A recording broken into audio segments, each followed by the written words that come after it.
Welcome to the Wheats on Your Mind podcast. My name is Aaron Harries. Wheats on Your Mind is brought to you by the Kansas Wheat Commission and Kansas Association of Wheat Growers. On this episode of the podcast, we are visiting with Dalton Henry and Peter Laudman with U.S. Wheat Associates. Dalton Henry is Vice President of Policy, and Peter Laudman is Director of Trade Policy for U.S. Wheat Associates. U.S. Wheat Associates is the export market development organization for the U.S. wheat industry. They promote reliability, quality, and value of all 6 U.S. wheat classes to wheat buyers, millers, bakers, food processors, and government officials in more than 100 countries around the world.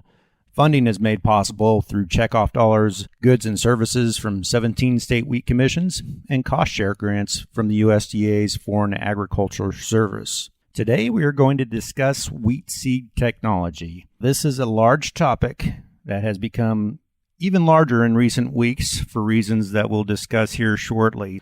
Dalton, welcome to the program. We've had you on before to talk about trade and seed technology, seed cleanliness, phytosanitary concerns, obviously a big component of trade. You gave a presentation recently at a Wheat U farmer event in Wichita, Kansas, where we talked about the different level of seed technology that we have in wheat and the implications each of those technologies has, not only for the U.S. farmer, but for the international market. But let's start off with a little bit of background about how wheat consumption is in the United States, how U.S. production is, and how it compares to some of the other crops. Where, in your opinion, does wheat stand in the technology game for seed? Thanks for having me back on, Aaron. And it's an exciting topic, probably one that is a little bit more fun to me personally than the last time we talked, and we were talking through phytosanitary issues and non-tariff barriers to trade, and maybe one that's more interesting for listeners as well. Really, the premise behind that Wheat U presentation that we did was that when we look at choices that farmers have made in Kansas and across the country, it's clear that over the last 2 decades, they are increasingly choosing to plant less wheat. And that's largely come at the expense or to the benefit of corn and soybeans, but certainly you see other more minor crops in there. We go back over that and we say, well, what is this trend? Why is this? Is it simply a price, a revenue? What are some of those drivers? And you see a couple of things that really closely correlate with when those planted acres began to diverge. And certainly one of the big ones is federal policies around biofuels that have favored other crops or increased revenues there. But also the technology available in particularly corn and soybeans is that when you look at those acreage charts really diverging post the 96 Farm Bill and Freedom to Farm, the adoption of biotechnology has clearly added tools to those farmers' toolboxes that they're taking advantage of. And that's something that we haven't seen really come to pass in wheat, at least to this point. And so the biofuels initiatives really have had a huge impact on crops. And there are some new things in the farm program that are also impacting that. So what the wheat industry is trying to do then is keep up on that seed technology game. And there's really 3 different technologies that you spoke about. GMOs, what we call traditional GMO or transgenics, hybrid wheat, and gene editing. And I think let's just start at the big one. Let's just start at the top at traditional GMOs. And we've been talking for years about how GMO wheat is inevitable, and it is here now in Argentina. Tell us about the HB4 trait. Certainly, and just to your comment that this has been a technology that's been on the horizon more or less for wheat for a long time, it is kind of spot on, right? I think I'm 15 years into my career at the wheat industry, and GM wheat has always been 5 to 7 years away. For listeners, I think this is where HB4 wheat, it's a drought-tolerant wheat created by a company called Bioceres out of Argentina. That underlying drought tolerance comes from sunflower genetics, and it's been commercialized in soybeans, now in wheat, being commercially grown in Argentina.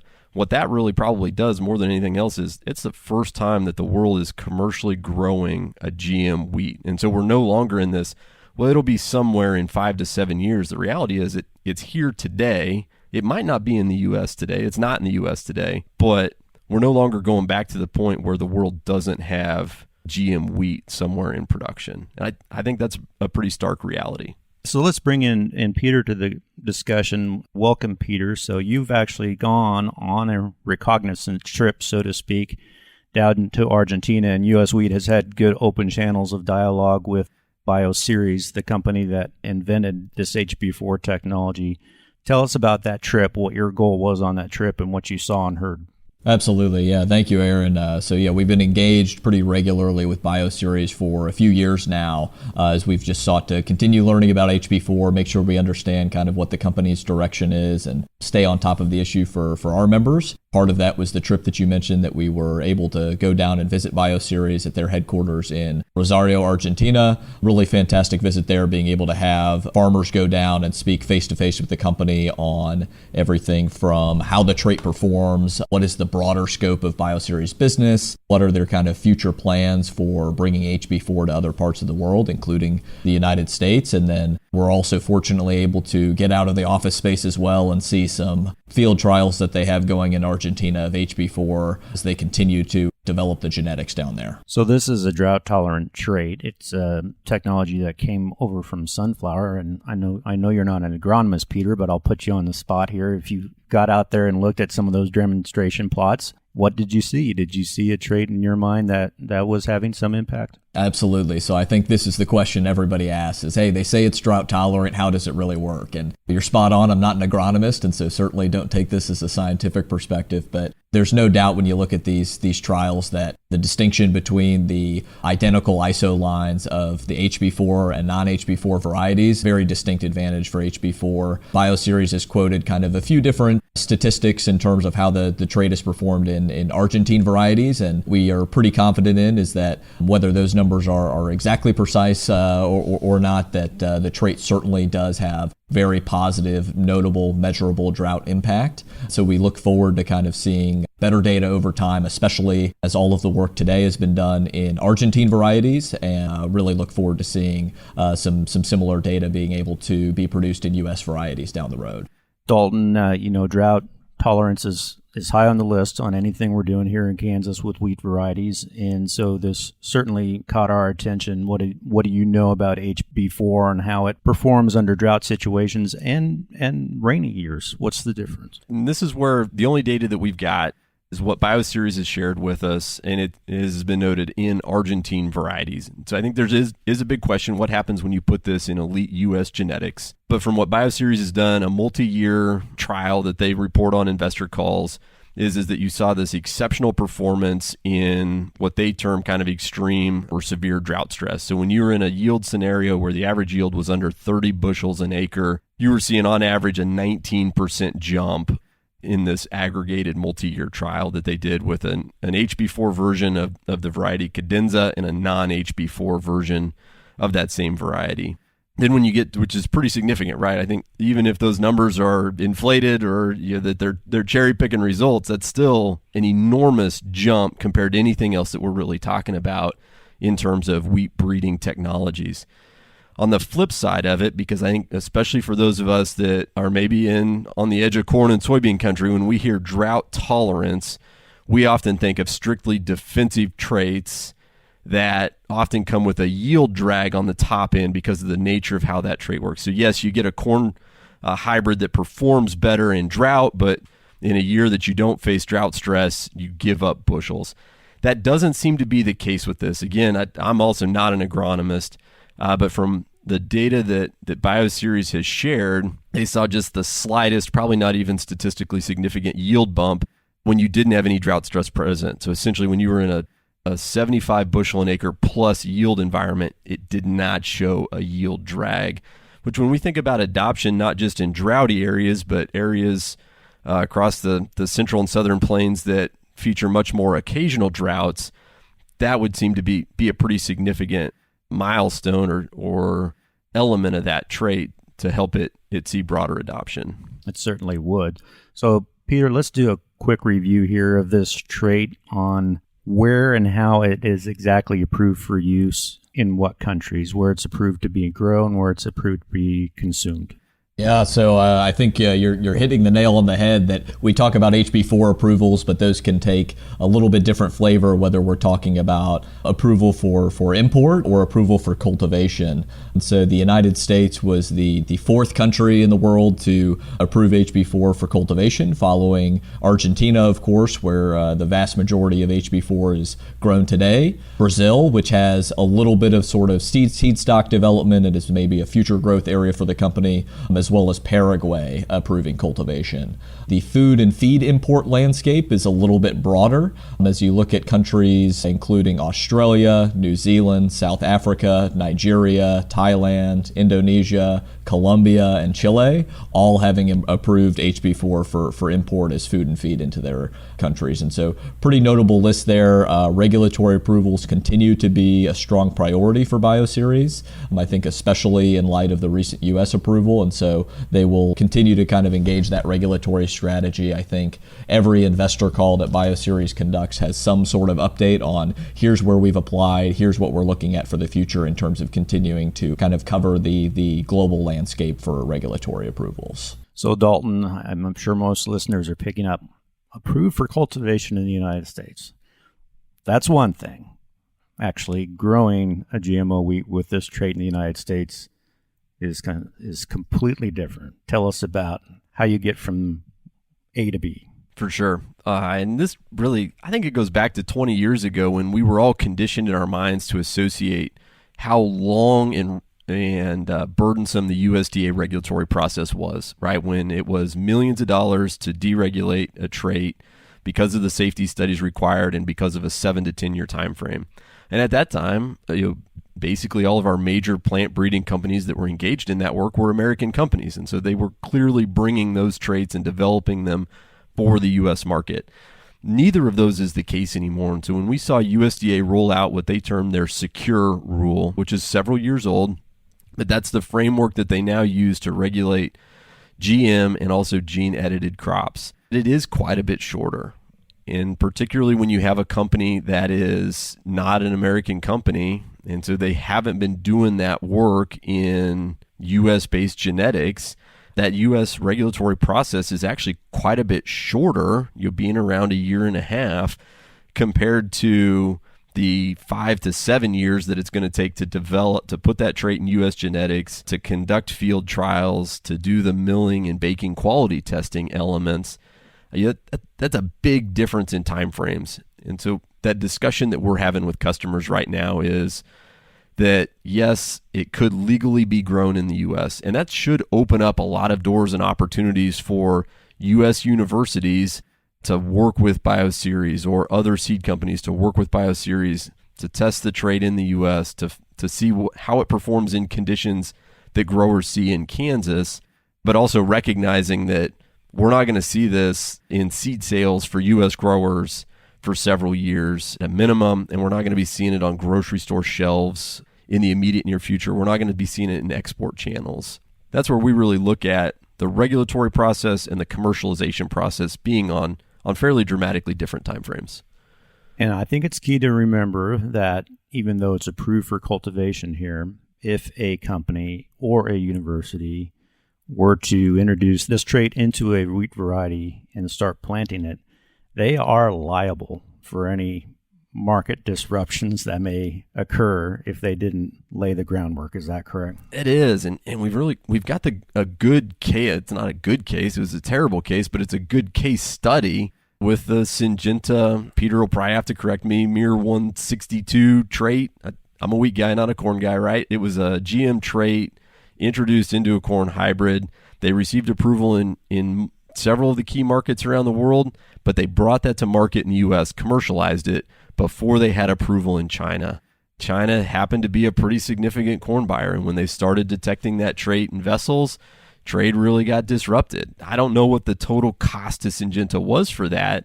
I think news reports were that they settled the farmer portion of the lawsuit for like $1.5 billion, and then that doesn't even count because these amounts were never disclosed. They settled with major grain handlers that actually had disrupted shipments as well. And so incredibly costly example, but I think that's really set the tone for the industry that, hey, we have to take this pre-commercialization timeframe seriously and steward these traits well to make sure that they don't disrupt markets and that U.S. farmers do get access to some of the best technology in the world while at the same time not disrupting those supply chains for their customers. And it does add work to the plates of people like Dalton and Peter, or as I like to say, add job security. It's another layer of things you guys have to work on. And Peter, U.S. Wheat has principles for biotechnology. Give us a short refresher on that and what this means going forward when you're traveling around to some of the top customers of U.S. Wheat and having these discussions. Absolutely, yeah. So we have a document that you referenced called the Joint Wheat Industry Principles for Biotechnology Commercialization. And that's a document that the U.S. Wheat Board has approved, as well as the National Association of Wheat Growers Board. We've developed this document as kind of a set of guiding principles to say, of course, the U.S. wheat industry wants to continue to support science-based innovative technologies for wheat producers. Here's the sort of framework for how we make sure that that's responsible and productive and can bring the greatest advantage for wheat production in the United States. We point to a number of kind of key provisions in that document, but the one that particularly stands out and we've spent a lot of time focusing on is related to regulatory approvals in export markets, just as Dalton was just speaking about. So essentially what that principle says is that for U.S. wheat and the U.S. wheat industry to support bringing a biotech trait to market, we need to see approvals in all of our major export markets, which is represented as roughly 5% of U.S. wheat exports, a multi-year average. Bioceres has already made progress there, starting with Nigeria. We're looking forward to seeing those other countries on that list get into the regulatory queue soon. And as we continue to speak with Bioceres, I think every conversation we have includes this sort of regulatory component that makes sure that we don't have an incident like the MIR 162 case that Dalton referenced, and that this can come forth in a way that's stewarded appropriately and make sure that it's positive for our export customers and for growers in the United States. That's a great summary there. Dalton, some of our customers that are sensitive to this issue, are they more or less resigned to the reality now that we've entered that GMO wheat territory? Resigns may be a strong word. The good news is that we've had a couple of years of talking to them about it already, because Argentina did go first. I think it also is pretty heartening to a lot of those customers that Bioceres took stewardship in Argentina very seriously. The trait wasn't approved in its entirety in Argentina until they had secured approval for food and feed use in Brazil, which is Argentina's largest market. And Bioceres has been doing a really good job about going after top Argentine markets. So we have seen these approvals and these applications for approvals. And so I think we do have U.S. wheat customers out there, certainly do, that are saying we are going to need a non-GM option for consumers who are hesitant about the technology. I think where we come in is to engage in those discussions about we're here for both farmer and consumer choice. And how do we facilitate a supply chain that can meet those needs? And so I think you're right, Aaron, that the bulk of customers, if you guys say, look, it's already out there in global commerce and we haven't seen any real negative pushback. By and large, we've seen acceptance, because at the end of the day, drought tolerance is almost as much a consumer trait as it is a producer trait, because it's all about stability of supply. And so when Bioceres is bringing this to the marketplace in the midst of the Russian invasion of Ukraine that sent global wheat prices skyrocketing, at the same time as we're in back-to-back droughts in central and southern plains, right? I mean, just about our lowest Kansas production a year ago in 50 years because of drought. That at that point, I think customers start to connect the dots that increased technology, especially around drought, is a benefit to them. That's been helpful in fostering that acceptance, or at least starting those discussions about, okay, what does this actually look like in commerce? And Peter, it seems like Bioceres is a pretty good cooperator to work with on this issue. They seem to be very thorough and deliberate about how they're approaching the process. What do the lines of communication with U.S. wheat look like with Bioceres from this point forward? And what does that relationship look like? Absolutely. So we've been pretty fortunate to establish a good relationship with the company right off the bat. That's everybody from kind of the regulatory team to even getting down to some of visiting with their wheat breeder for the company. As we've previously talked about, we've been able to visit them in person in Rosario. We've also been able to visit with them as they travel to Washington, D.C. to stay on top of their regulatory approvals before they came in. And we've had them on calls with our Wheat Breeding Innovation Committee. And so there's really a lot of different channels and avenues that Bioceres is directly engaged with U.S. wheat. We also have a number of kind of more public forums that we stay on top of. Bioceres is a publicly traded company, and so they do an earnings call every quarter. And despite the fact that the company is larger than just HB4 wheat, there's almost always an update and a substantial amount of questions about what the future strategic direction is for HB4 wheat seed in the company. So those investor calls provide a great resource for additional information. And then, of course, we see kind of additional public disclosures as the company seeks regulatory approvals and engagement in other countries as well.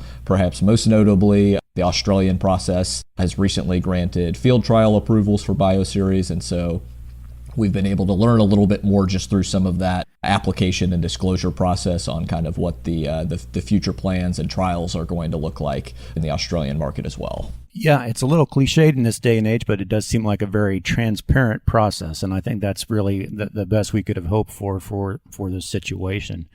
You know, Dalton, we've had chats around here in the Kansas Wheat office about the implications beyond the specific HB4 trait. You know, the trait in some ways is irrelevant. It's a good trait, but the fact that this is happening is monumental for, in my mind, a couple of reasons. Number one, the science-based approach to this is so important on how the regulatory process in the U.S. has been a little bit more streamlined.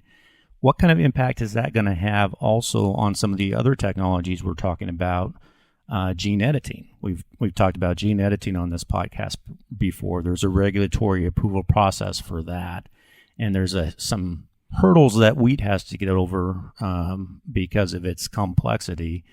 You know, does this GMO trait approval process maybe streamline or help out in that sense? You know, I think it really does. Your boss, Justin Gilpin, probably gets some of the credit for calling that one out early. When he initially said that, I had to ponder it for a little bit because I think long term, we really do want and need better gene editing rules in the U.S. from a plant breeding regulatory standpoint. The fact that wheat and other polyploid crops are going to be more closely scrutinized when you're trying to make single changes in traits, just because it is going to require a little bit more work, right? Where if you've got to change 2 or 3 genes that are duplicates, in my mind, that's very similar, again, not a plant breeder, to making a single edit in a crop that's not a polyploid. Long term, we do need those regulatory changes. We know USDA is considering them, and we've been heavily involved with researchers and others.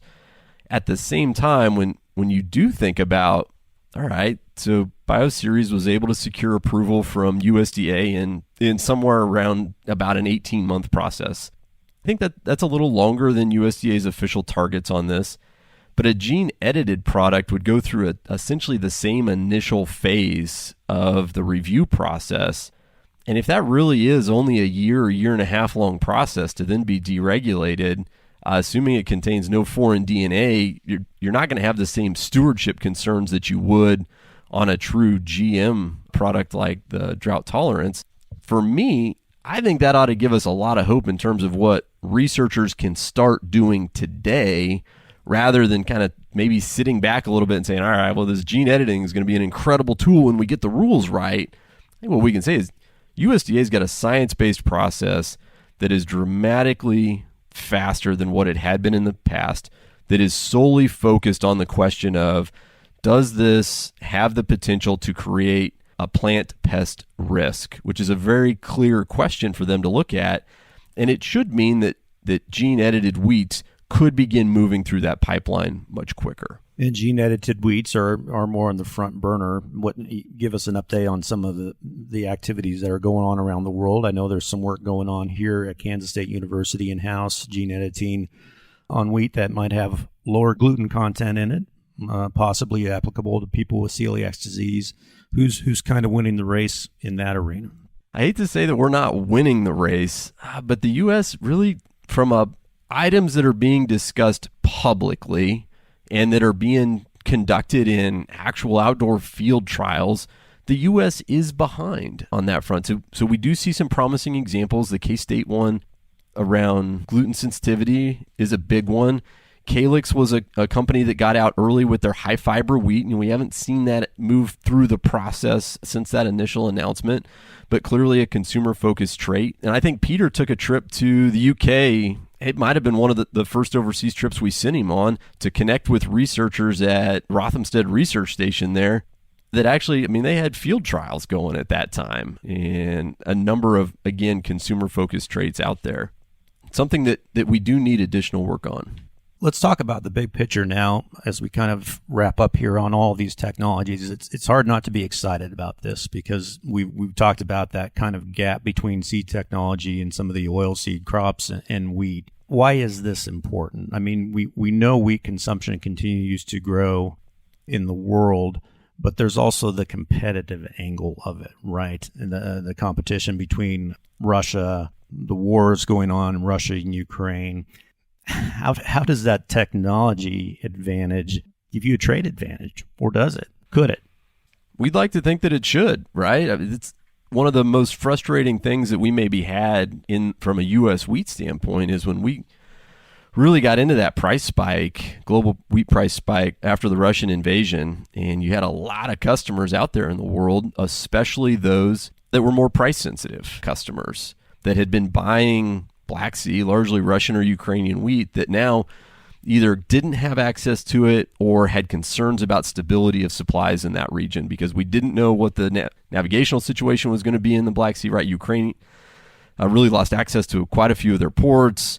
There was a lot of concerns about reliability of Russian supplies in that window and whether or not folks could buy it. And they'd come to the U.S., and the U.S. at the time was just an incredible premium, and not just because we are often a premium, right? We're a premium, high-quality wheat that's going to provide bigger returns for customers.